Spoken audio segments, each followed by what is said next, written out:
Salve galera! Hoje eu resolvi fazer na forma de um vídeo uma resposta de um questionamento que me foi feito nas descrições de qual é o seu OSR favorito. E dentro desse mergulho no D&D clássico, dentro desse mergulho nas raízes do hobby, eu convidei há um tempo atrás, tem mais de um ano, os amigos, num final de semana em que a gente teve uma euforia das esposas, namoradas, para a gente jogar a caixa magenta, né? O D&Dzinho com a caixa vermelha. E aí, em cima desse contexto, eu resolvi transformar essa historinha na resposta de qual o meu OSR favorito nessa estrutura do D&D clássico, na estrutura do D&D. Eu levei esse livretinho aqui e a gente foi jogar em cima dele. Então eu imprimi essas fichas aqui, né? Se você pegar as fichas do D&D clássico, esse foi o padrão das fichas. A gente foi jogar lá, construindo os personagens uns 3D6 e fomos jogar uma aventura que eu montei, que inclusive eu compartilho no The Vintage. E aí uma coisa que eu reparei preparando para essa aventura era a lista de equipamentos. Olha só, a lista de equipamentos do D&D clássico ele é muito simples, tá vendo? Tem muita pouca opção aqui. Então, pensando nisso, eu levei por segurança, não sabia como é que ia ser o jogo, né? Se eles iam... Levei por segurança a Cyclopedia, que é um material que eu sempre gosto de ter em mãos. E se você pegar a lista de equipamentos dela, você vai ver que é bem mais completa, né? Só para ilustrar, tá, gente? Se você pegar aqui, ó, equipamentos, ó, na página 62, você vai ver que ela é bem mais completa. E calma que o vídeo vai fazer sentido, olha lá. Tá vendo? Armas, olha a quantidade. Aí você vai passando aqui, ele tem descrição das armas todas, armaduras, né? Olha lá, ó. É uma lista bem mais completa. Com muito mais opções, né? Animais e tudo. Por que eu tô falando isso? Depois disso, a gente voltou a jogar nossas campanhas de DCC semanal, né? Campanha de DCC semanal. Mas quando veio a pandemia, a galera resolveu retomar isso aqui. Ah, vamos continuar aquela aventura da caixa magenta, aqueles personagens, vamos. E aí o que eu fiz? Eu já estava em mãos com o material The Forbidden Caverns of Arcaia, e o nosso jogo aqui foi no vale, né? O vale conhecido, era o vale do nosso jogo. E aí eu transformei esse vale no Baronato de Aeric. E aí eles foram nessa região aqui, nesse microbioma, se você olhar, ó. E olha que o vídeo todo vai fazer sentido, tá? Aqui, ó, tem um microbioma de onde está o condado, onde é o Baronato de Aeric e onde fica a região de Arcaia, né? Das cavernas de Arcaia. Aqui, ó. Olha que microbioma, legal. Então aqui são aqui onde está a Mega Dungeon, eu mostrei isso no vídeo. Aqui está a cidade, né? Valeste. E aqui é a cidade do Limiar e a região do Aeric fica por aqui, ó. Que foi onde eu reinterpretei o vale que a gente estava jogando, que não tinha nem nome na época. E a gente, daqui, eles fizeram algumas aventuras lá na região na época da Caixa Magenta, usamos as mesmas fichas.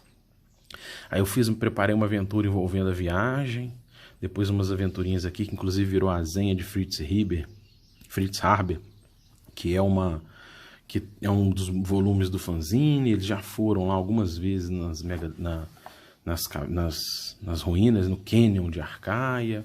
Já apresentei esse livro. Por que eu estou falando isso? Se você olhar esse livro, ele foi planejado por Labyrinth Lords, mas ele leva o logo do OSR. Então tem uma compatibilidade. É a caixa magenta reinterpretada no Advanced do Labyrinth Lords, que eu já apresentei aqui, né? Que é esse aqui. E às vezes tem magia, tem item mágico aqui, que não tem no básico, ou que não tem na Cyclopedia. E como eles conversam bem nessa ideia de retroclone, não tem problema nenhum em eu usar suporte daqui para jogar esse jogo. Como eu apresentei para vocês, o Caves and Hexes, que ainda está na versão alfa e tem o site online dos meninos, um trabalho sensacional, ele está em português, né? Então você pode usar coisas do Caves and Hexes. O nosso guerreiro, o ladrão da nossa aventura, a gente está usando do Caves and Hexes. Tem bestiário, tudo em português. Retroclone do BX, totalmente compatível com a estrutura OSR, tá? Então, pensando nisso, vale inclusive, eu lendo o Barrel Maze, eu já achei alguns itens, algumas histórias bem legais. Estou pensando em alocar o Barrel Maze ali perto daquele vale. Se você pegar Eu já falei sobre isso na The Keep on the Borderlands, né? Lembra aquele vale de Eric que eu mostrei para vocês? Se você abrir aqui, ó. Olha aqui. A região da Keep, ela é um microbioma muito parecido com o Vale de Eric, com a região de Arcaia que eu mostrei. Olha aqui, ó. Você tem o ponto de apoio, que é a Keep. Pontos de aventura, cavernas do desconhecido, cavernas do caos. O 4 aqui, que é um eremita, né? As aranhas que ficam por aqui. Não sei se é no lago aqui, agora tem que lembrar.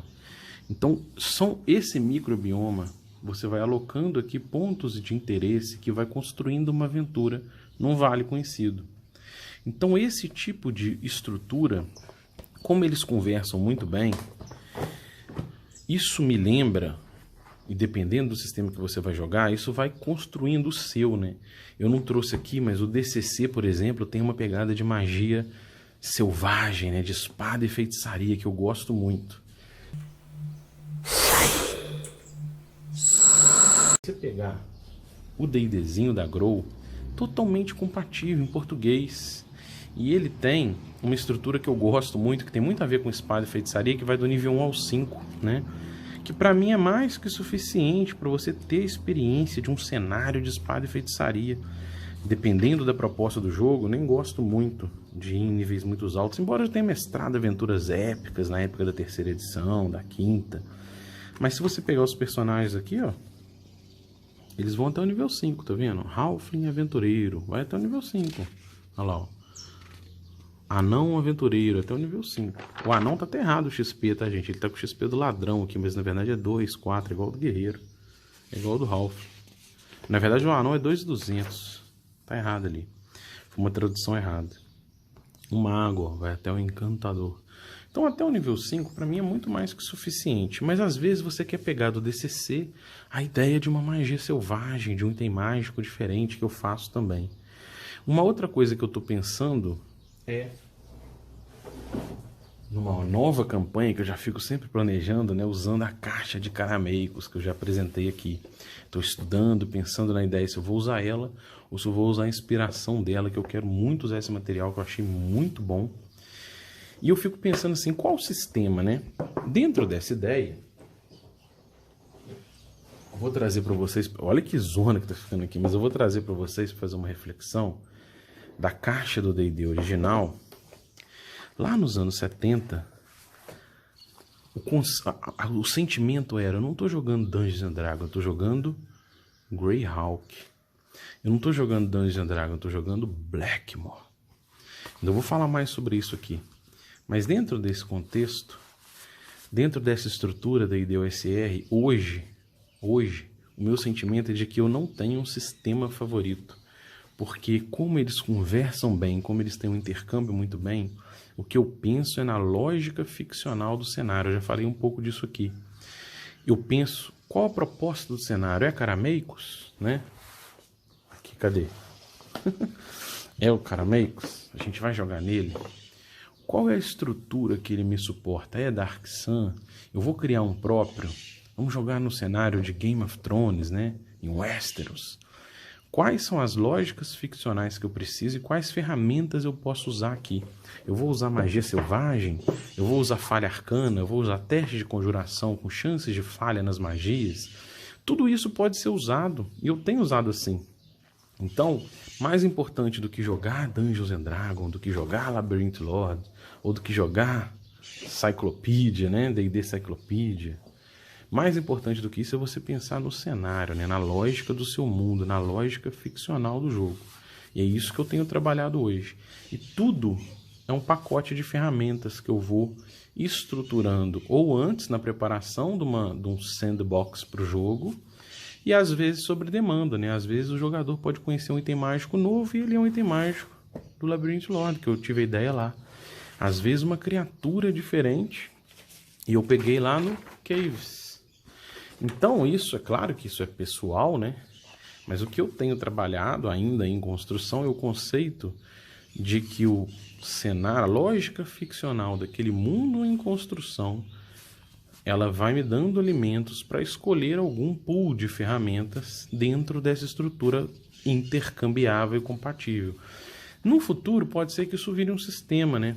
Algumas magias eu estou usando a ideia do DCC, o guerreiro e o ladrão eu uso a ideia do Caves and Hexes. Então, no nosso jogo ainda em construção, é assim que a gente tem trabalhado.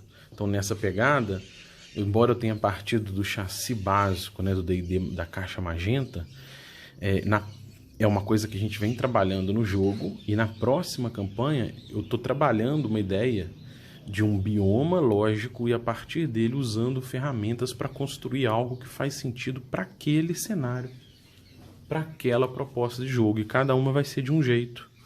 Então é mais ou menos disso que eu queria falar. Eu não sei se vocês concordam com isso, se não concordam. Deixa no comentário do vídeo o que vocês acham dessa loucura.